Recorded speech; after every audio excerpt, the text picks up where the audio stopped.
পেয়ারা খেতে পারছে না বলো, ওদের ছাদে গিয়ে পারবি, অনেক পেয়ারা এই যে এইটা।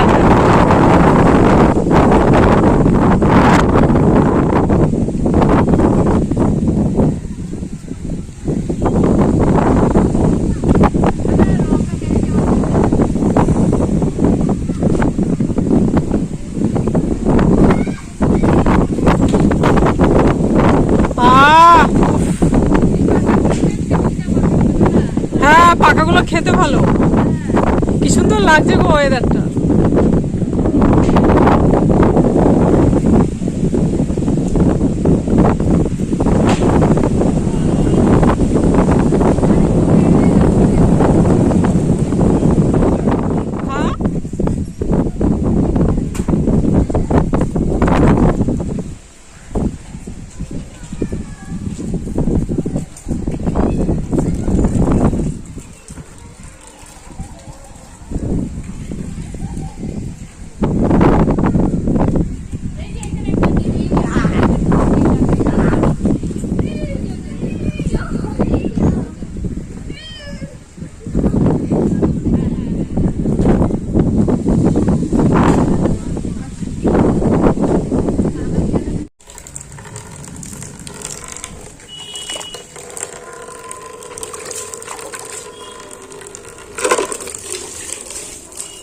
এই জলটা নিয়ে আমি প্রত্যেকদিন এই যে আমাদের এই জায়গাটা একটু ধুয়ে পরিষ্কার করে দিই,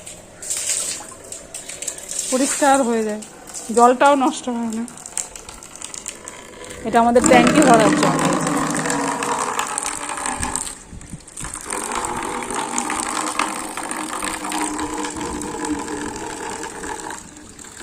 তো 24 পরগনা।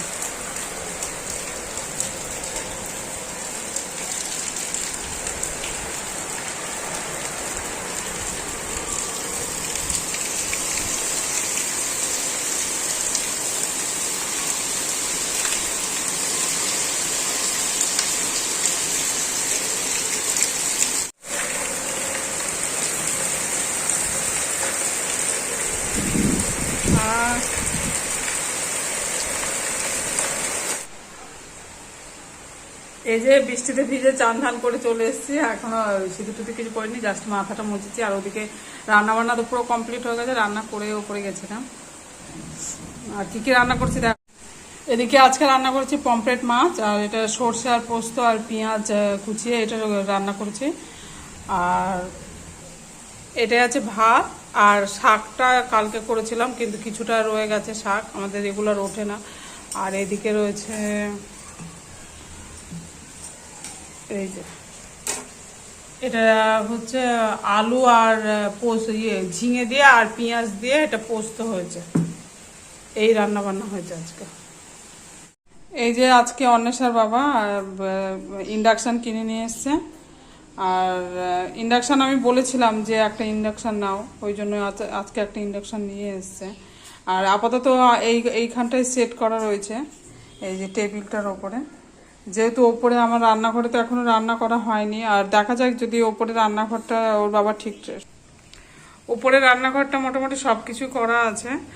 আর শুধু চিমনিটার জন্য যেহেতু রান্না করতে পারি না, তাও ভাবছি ইন্ডাকশানটা ওপরে রান্নাঘরে সেট করব। আর একটা করে রান্নার চ্যানেল অবশ্যই খুলবো, এটাই ইচ্ছা আছে। দেখা যাক, টুকটুক করে তো গোছাবো তারপরে। কারণ স্ট্যান্ড আমার একটা কেনা ছিল, সেই সেলফি ওইটা, কিন্তু ওইটা একটু ভেঙে গেছে, ওইটা সারাতে হবে। তারপর কৌটো কাউটা কিনতে হবে। আর শুধু চিমনিটাই বাকি রয়েছে। আর চিমনিটা না লাগালেও আমি ওই ইন্ডাকশানটা ভাবছি ওপরেই লাগাবো। আর একটা সময় সত্যি কিছুই ছিল না, যখন বিয়ে হয়ে আসি তখন তো এদের আমি এসে দেখেছি গ্যাস পর্যন্ত ছিল না। ধরো আজকে থেকে 17 বছর আগের কথা। উনানে আমার শাশুড়ি রান্না করতো, উনিও কষ্টই করেছে, সত্যি কষ্ট করে রান্না বান্না করছে। কিন্তু তারপরে আমার শ্বশুর একটা গ্যাস নেয়, সেটা আমার শাশুড়ির নামে একটাই সিলিন্ডার ছিল, সিঙ্গেল, ডবল ছিল না। তার জন্য খুবই কষ্ট হতো রান্না করার জন্য, যে একটা ফুরিয়ে যেত তারপরে সত্যি দিশা হয়ে যেতাম যে কিভাবে রান্না করব। কারণ গ্যাস তখন 1 সপ্তাহ পর পর দিত। আর তারপরে অন্বেষার বাবার নামে একটা গ্যাস নেওয়া হয়, এখন ডবল সিলিন্ডার প্লাস ইন্ডাকশান। কিন্তু আগে সত্যি কিছুই ছিল না, টুকটুক করে যাই হোক ও টুকটুক করে তো সমস্ত কিছু করছে। আর ওপরটা তো তোমরা দেখেছো, ওপরটাও আমরা অনেক কষ্ট করে আমরা আমি ইয়ে করেছি, বসবাস করছিলাম, এমনকি জল পর্যন্ত ঢুকে যেত, কিন্তু এখন পুরো ওপরটা তো ঠিকঠাক করা হয়েছে।